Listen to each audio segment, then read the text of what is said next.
बिस्मिल्लाहिर्रहमानिर्रहीम। अस्सलामुअलैकुम। मेरे चैनल में आपका इस्तकबाल है। आज की हमारी ये वीडियो 7वीं क्लास की किताब बाल भारती का सबक नंबर 24 सफ़रनामा है मुंबई, ये लेसन नंबर 24 है। इसे अल्लामा इकबाल ने लिखा है। उन्होंने अपना सफ़रनामा लिखा है जब बम्बई गए थे वो। तो पहले जिस वक्त इन्होंने ये सफ़रनामा लिखा है उस वक्त मुंबई को जो है बम्बई ही कहा जाता था। ठीक है, तो उन्होंने इस सफ़र में अपने हालात बयान किए हैं। तो इससे पहले भी मैंने ये वीडियो बना दी है, पूरे लेसन की जो है रीडिंग कर दी थी और एक्सप्लेन भी कर दिया था, आप लोगों को समझा भी दिया था, उनका तारुफ भी कर लिया था हमने कि बहुत मशहूर शायर भी इन्हें शायर मशरिक और हकीमुल उम्मत के लक़ाब से याद किया जाता है। तो हमने पूरा लेसन पढ़ लिया था। देखिए यहाँ तक हमने पढ़ लिया है। आज हम जो है आगे अगले नेक्स्ट सफ़े पर चलेंगे। तो यहाँ पर देखिए हम मानी व इशारात पढ़ेंगे आज, यानी ये अल्फाज और इसके मीनिंग है ये। तो पहला लफ्ज़ मैं पढ़ रही हूँ, देखिए वलायत मुराद इंग्लिस्तान, अर्ज़ा यानी सस्ता, पीर मर्द बूढ़ा आदमी, मुर्शिदी कामिल अल्लाह वाले बुजुर्ग, जेंटलमैन शरीफ आदमी, सरदस्त फ़िलहाल, तमव्वुल दौलतमंदी, सरब फलक आसमान को छूती हुई बहुत ऊंची, लिटरेचर अदब, तुर्रा मुराद अकड़ गुरूर, हिंदुस्तान यहाँ मुराद शुमाली हिंदुस्तान, बाबे London gateway of India Mumbai, Mumbai की गेटवे ऑफ इंडिया को पहले बाबे लंदन ही कहते थे। डॉक बहरी जहाज़ों के ठहरने की जगह, डॉक ये इंग्लिश वर्ड है, मैंने जो रीडिंग किया उसमें समझा दिया है कि इसे हम डॉक पढ़ेंगे, ठीक है ना। तो यहाँ पर देखिए पहला सवाल हमारा मश्क हो गई स्टार्ट। यहाँ पर देखिए हमारा एक जुमले में जवाब लिखिए। तो हमने ये जवाब रेडी कर दिया आप लोगों के लिए, एक जुमले में जवाब दीजिए। तो पहला सवाल है हमारा सफ़रनामा किसे कहते हैं ना, ये सवाल देखिए। तो इसके जवाब आप देख लीजिएगा, मैंने लिख दिया है, ये देखिए। अदबी ज़बान के सफ़र के हालात का बयान सफ़रनामा कहलाता है। अब दूसरा सवाल है, इकबाल ने मुंबई को बम्बई क्यों लिखा है? इस वक्त मुंबई को बम्बई ही कहा जाता था, इसलिए इकबाल ने मुंबई को बम्बई लिखा है। तो यहाँ पर इकबाल की बात कर रहे हैं ना कि उन्होंने मुंबई को बम्बई क्यों लिखा है, क्योंकि उस टाइम जिस टाइम इन्होंने सफ़रनामा लिखा है उस वक्त की बात है, सन 1905 की। उस टाइम जो है बम्बई ही कहते थे। अभी मुंबई तो थोड़े कुछ साल हुए चेंज हुए हैं ना, तकरीबन 20-25 साल। अब सवाल नंबर 3 है, बुलाए जाने वाले हिंदुस्तानी तलबा के लिए इंग्लिश होटल क्यों मौजू है? इंग्लिश होटल शहर के बाकी तमाम होटलों की निस्बत सस्ता है, इसलिए बुलाए जाने वाले हिंदुस्तानी तलबा के लिए इंग्लिश होटल मौजू है। चौथा सवाल है, इकबाल ने चीनी लोगों के ताल्लुक़ से अपने दिल में क्या कहा? इकबाल ने चीनी लोगों के ताल्लुक़ से अपने दिल में कहा कि हम हिंदुओं से तो ये अफ़ीमी अक्लमंद निकले कि अपने मुल्क की सनत का ख्याल रखते हैं। इस सबक में इकबाल ने किन ज़बानों का जिक्र किया है? इस सबक में इकबाल ने अंग्रेज़ी, फ़्रांसीसी, फ़ारसी, अरबी, गुजराती और उर्दू का जिक्र किया है। अगले सफ़े पर हम देखेंगे। देखिए छठा सवाल है, बकौल इकबाल मुंबई में कौन सी चीज़ें नहीं मिल सकती? बकौल इकबाल मुंबई में फ़रागत नहीं मिल सकती। फ़रागत यानी सुकून, आराम। सातवां सवाल है, बम्बई में किस कौम का खुसूसी जिक्र किया गया है? सबक में किस कौम का खुसूसी जिक्र किया गया है? सबक में पारसी कौम का खुसूसी जिक्र किया गया है।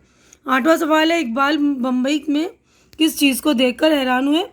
इकबाल बम्बई में बाबे लंदन यानी गेटवे ऑफ इंडिया का जिक्र किया है ना, कि उसकी कैफियत को देखकर हैरान हुए।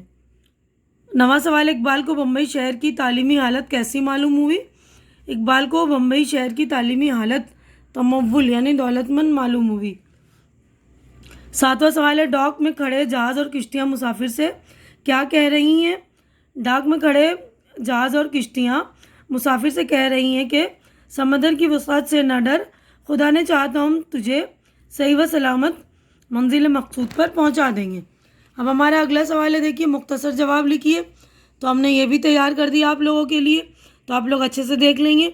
और जो लोग मेरे चैनल पे नए हैं वो मेरे चैनल को सब्सक्राइब कर लीजिए, और जो लोग मेरे चैनल पे पहली बार विजिट कर रहे हैं तो प्लीज़ वो लोग भी मेरे चैनल को सब्सक्राइब कर लीजिए।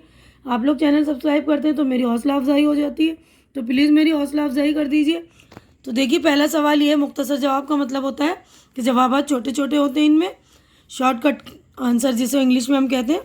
इकबाल ने इंग्लिश होटल के पारसी पीर मर्द के ताल्लुक से क्या बात कही? तो जवाब देख लीजिए आप। इकबाल ने इंग्लिश होटल के पारसी पीर मर्द के ताल्लुक से ये बात कही है कि दुकानदारी ने इसको ऐसा उज्ज सिखाया है, यानी उज्ज यानी आजिज़ी, कि हमारी बाज़ उलमा में बावजूद इबादत और मुर्शिद कामिल की सोहबत में बैठने के भी वैसा इनकिसार पैदा नहीं हुआ। यानी बात करने का अंदाज़ जो है पारसी होटल में बात करते करते जो है ना, पारसी लोगों का अंदाज़ जो है अच्छा हो गया। अब अगला सवाल है, सवाल नंबर 2, इस्लामिया मदरसे के तालिब इल्म का जवाब सुनकर इकबाल ने बम्बई के मुसलमानों के बारे में किस ख्याल का इजहार किया? इस्लामिया मदरसे के तालिब इल्म का जवाब सुनकर इकबाल ने बम्बई के मुसलमानों के बारे में इस ख्याल का इजहार किया कि तमव्वुल के साथ इनमें अक्ल भी है। तीसरा सवाल है, बम्बई को इकबाल ने किस लिहाज से अजीब शहर कहा है? बम्बई के बाज़ार कुशादा हैं, हर तरफ पुख्ता और ऊंची ऊंची इमारतें हैं, बाज़ारों में गाड़ियों की आमदोरफ्त इस कदर है कि पैदल चलना मुहाल हो जाता है। यहाँ यूरोप अमेरिका के कारखानों की कोई चीज़ तलब की जाए तो फ़ौरन मिल जाएगी, बस यहाँ किसी को फरागत और इत्मीनान मैसर नहीं। इस लिहाज से इकबाल ने मुंबई को अजीब शहर कहा है। अब अगले सफ़े पर हम चलते हैं, अगला सवाल देखेंगे हम। देखिए चौथा सवाल है, पारसी कौम की सलाहियत के बारे में इकबाल की राय अपने अल्फाज में लिखिए। पारसी कौम की सलाहियत बहुत अच्छी है, इनके पास बहुत दौलत है, सब पारसी कमाने के चक्कर में है, वो हर चीज़ को मुआशी नुक्ता नज़र से देखते हैं, इनकी ना कोई ज़बान है ना कोई अदब, वो फ़ारसी को भी पसंद नहीं करते। पांचवा सवाल है, इंग्लिश होटल के हज्जाम के बारे में चंद जुमले लिखिए। इंग्लिश होटल के हज्जाम हिंदुस्तान के तारीख़ी वाक़यात से वाकिफ़ थे, गुजराती अखबार पढ़ना जानता था, रूस और जापान की लड़ाई से बाखबर था, उर्दू पढ़ नहीं सकता था, लेकिन थोड़ा बोल और समझ सकता था। ठीक है, तो हमारे 5 जवाबात हो गए हैं कंप्लीट। तो अगला हम सवाल देखेंगे। देखिए यहाँ पर गौर करके बताइए, यूनान और तुर्क मुसाफिर के किरदार पर गौर कीजिए और अपने अल्फाज में इनके मुतालिक 3-3 जुमले लिखिए। तो देखिए ये भी मैंने आप लोगों के लिए लिख दिए। देखिए यूनानी मुसाफिर, इंग्लिश होटल में मुकीम यूनानी मुसाफिर को थोड़ी बहुत इंग्लिश आती थी, वो चीन से आया था और ट्रांसवाल जाने वाला था, चीन में इसका पेशा सौदागिरी था। और तुर्क मुसाफिर, जो तुर्की मुसाफिर होते हैं ना उसको कहते हैं तुर्क मुसाफिर शक्ल से यूरोपियन मालूम होता था, वो फ्रांसीसी में बात करता था, तुर्क मुसाफिर फ़ारसी बहुत कम जानता था। अब अगला सवाल हमारा ये है, तलाश व जुस्तजू, सबक से मुकालमात की जोड़ियाँ तलाश करके लिखी। मुकालमात यानी डायलॉग्स, यानी इनकी जोड़ियाँ बनानी। जैसे यहाँ पर देखिए मिसाल दिया हुआ है, मैंने पूछा चीन में तुम क्या करते थे, कहने लगा सौदागिरी। तो एक जोड़ी हो गई ना, ये मतलब सवाल और इसके जवाब। ठीक है ना। तो इसी तरह देखिए मैंने ये आप लोगों के लिए रेडी कर दिया मुकालमे की जोड़ी। पहला है, मैंने एक रोज़ इससे पूछा तुम कहाँ से आए हो, बोला चीन से आया हूँ। ठीक है ना। अब दूसरा, मैंने पूछा फ़ारसी जानते हो, बोला बहुत कम। तीसरा है, मैंने इससे पूछा नूरुजी इंग्लिस्तान में क्या करते हैं, बोला हुजूर कालों के लिए लड़ते हैं। चौथा है, मैंने एक रोज़ इनसे पूछा तुम उर्दू पढ़ सकते हो, कहने लगे नहीं, समझ सकते हैं, पढ़ना नहीं जानते। ठीक है। तो आप लोग देख लीजिएगा मुकालमे की जोड़ियाँ, यानी जो डायलॉग्स होते हैं उनकी जोड़ी। अब नंबर 2, इस सबक में जिन मुल्कों के नामों का जिक्र है इनकी फहरिस्त बनाइए। तो देखिए ये भी मैंने आप लोगों के लिए लिख दिया है, जिन मुल्कों का जिक्र किया है। देखिए चीन, यूरोप, रूस, जापान, हिंदुस्तान, इंग्लिस्तान और लंदन वगैरह मुल्कों के नाम का जिक्र सबक में है। अब अगला हम क्वेश्चन पे पढ़ते हैं। देखिए आगे हमारा इबारत आमोज़ी, हमारा हम सफ़र एक पादरी है जो जनूबी हिंदुस्तान से आया है और अब इटली जा रहा है। गुज़िश्ता यानी पिछली रात किसी ने मुझसे कहा कि यह फ्रांसीसी पादरी बहुत सी ज़बानें जानता है और रूसी खूब बोलता है। मैं इसके पास जा खड़ा हुआ और इधर उधर की बातों के बाद पूछा कि टाल्स्टाई की निस्बत तुम्हारा क्या ख्याल है। इसने मेरे सवाल पर नहायत हैरानी जाहिर की और पूछा कि टाल्स्टाई कौन है। मुझे यह देखकर बहुत ताज्जुब हुआ कि ये शख्स रूसी जानता है और टाल्स्टाई के बारे के मशहूर नाम से वाकिफ़ नहीं। याद रखिए, टाल्स्टाई रूसी ज़बान का मशहूर तरीन नावल निगार है। मुसीबत ज़दा रूसी अवाम से इसे हमदर्दी थी। इसने न सिर्फ रूस के अमीरों के बारे में बल्कि निचले तबके के लोगों के बारे में भी अपने नावल और अफसानों में खूब लिखा है। इनका नावल जंग और अमन सारी दुनिया में मशहूर है। तो अब हम सवाल देखते हैं, जहाज़ में अल्लामा इकबाल का हमसफ़र कौन था। तो जवाब ये देखिए, जहाज़ में लिख देंगे इस तरह कि जहाज़ में अल्लामा इकबाल का हमसफ़र एक पादरी था। ठीक है ना, जैसे पूछा वैसे जवाब दे दीजिए। कौन की जगह लिख देंगे पादरी था। हमसफ़र कहाँ से आया था और कहाँ जा रहा था। वो पादरी जुनूबी हिंदुस्तान से आया था और अब इटली जा रहा था। ठीक है ना। अपने हमसफ़र के बारे में इकबाल को क्या बात मालूम हुई। अपने हमसफ़र के बारे में इकबाल को ये बात मालूम हुई कि वो पादरी जो है बहुत सी ज़बानें जानता है और रूसी खूब बोलता है।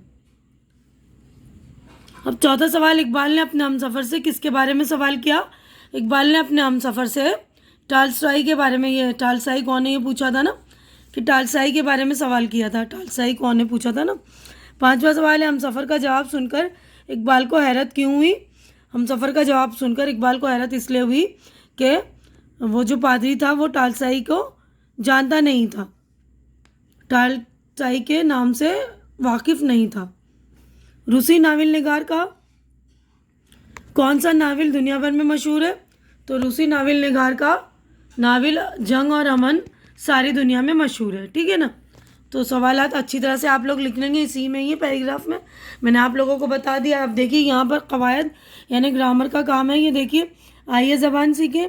मुरक्कब अल्फाज यानी दो लफ्ज़ों से मिलकर जो एक अल्फाज बनता है उसको हम बोलते हैं मुरक्कब अल्फाज। छठी जमात में आपने दो इसमों से मिलकर बनने वाले मुरक्कब अल्फाज की मिसालें पढ़ी हैं, मसलन जान पहचान, बैलगाड़ी, फुलझड़ी वगैरह। अब मुरक्कब अल्फाज बनाने के कुछ और तरीके दिए जाते हैं। सबक कुतुब जुनूबी का मुहिम जू के उन्वान में मुरक्कब लफ्ज़ की एक मिसाल है मुहिम जू। आप लाइके यानी लफ्ज़ी जुज़ के मिलाने से बनने वाले अल्फाज भी जानते हैं। मुहिम जू इसी की मिसाल है। इसमें मुहिम और जू, मुहिम इसमें और जू अमर है। ठीक है ना। से मुरक्कब लफ्ज़ बनता है। दूसरी मिसालें हैं सायादार, लिज्जत आमेज़, दशवार गुजार, मरदुम खैज़, दिलगीर वगैरह। तो पढ़े हुए इसबाक से ऐसी ही और मिसालें तलाश करके लिखिए। तो हमें मिसालें तलाश करनी, तो ये वाली मिसालें भी मैंने आप लोगों के लिए लिख दी हैं। ठीक है ना, इस्म और अमर की। तो आप लोग देख लीजिए ये मिसालें। तो देखिए, इसका जवाब है ज़रूरतमंद, मज़ेदार, लिज्जतदार वगैरह। ठीक है। अब अगला देखिए, हम अगले ग्रामर की तरफ बढ़ते हैं। इस्म की तकरार, पत्ता पत्ता, बूटा बूटा, बच्चा बच्चा, कतरा कतरा, ये इस्म है। और ये सिफत की तकरार, खाली खाली, सिफत यानी अच्छाई या बुराई होती है ना। तो खाली खाली, हरा हरा, लंबे लंबे, गोरा गोरा। मुस्तकिल फ़ेल की तकरार, आहिस्ता आहिस्ता, जल्दी जल्दी, रोते रोते, कैसी कैसी। और सिफत प्लस इस्म, खुश दिल, बदतमीज़, तर निवाला, पाक दामन। अब हम मानी अल्फाज यानी सेम मीनिंग होते हैं ना। आल औलाद का मतलब दोनों का ही मतलब औलाद होता है ना। बाल बच्चे, सूरत शक्ल, मारपीट, इस्म फ़ाइल, पहरेदार, कूचबान, संग तराश, काश्तकार। इसमें फ़ाइल यानी काम करने वाले। ठीक है ना। तो पहरेदार काम करने वाले को कहते हैं ना, जो पहरा देता है उसको। तो पढ़े हुए असबाक से हर तरह की तीन तीन मिसालें तलाश करके लिखी। तो हमने जो असबाक पहले पढ़ी हैं उनकी मिसालें हमें लिखनी है। तो ये देखिए, मैंने ये भी बना दिया आप लोगों के लिए। ये देखिए, सिफत की तकरार, अच्छे अच्छे, करीब करीब, छोटे छोटे। अब इस्म की तकरार, चमन चमन, जंगल जंगल, घर घर। मुताल्लिक फ़ैल की तकरार, धीरे धीरे, कैसे कैसे, तेज़ तेज़। सिफत और इस्म की तकरार, नर्म दिल, बदरूह, काला घोड़ा। हम मानी अल्फाज, सुख चैन, रंजो गम, लुत्फ़ करम। इसमें फ़ाइल, चौकीदार, हम सफ़र, माहीगीर, गाड़ीबान। ठीक है ना। तो इस तरह के ये अल्फाज हैं यहाँ पर। तो यहीं पर देखिए हम लोगों का चैप्टर हो गया है कंप्लीट। तो मैं अपनी वीडियो यहीं पर कंप्लीट कर रही हूँ। उम्मीद करती हूँ कि आप लोगों को मेरी वीडियो अच्छी तरह से समझ भी आ गई होगी, अच्छी भी लग रही होगी। अच्छी लग रही तो सिलाई कीजिए, ज़्यादा से ज़्यादा शेयर कीजिए, ताकि जो ज़रूरतमंद बच्चे उनकी ज़रूरत पूरी हो सके। क्योंकि अभी लॉकडाउन चल रहा है ना, बहुत सारे बच्चे ऐसे हैं जिनके पास बुक्स नहीं है। तो प्लीज़ उन लोगों तक मेरी वीडियो शेयर कर दीजिए, ताकि उनकी हेल्प भी हो जाए और उनकी मदद हो जाए। और मेरे चैनल सब्सक्राइब करके मेरी भी हेल्प कीजिए और मेरी हिम्मत भी बढ़ाइए। हमारी अगली मुलाकात अगली वीडियो में होगी। तब तक के लिए आप लोग अपना ख्याल रखिए, जो भी एहतियाती तदाबीर उनको बरतिए। हमारी अगली मुलाकात अगली वीडियो में होगी। तब तक के लिए अल्लाह हाफिज़।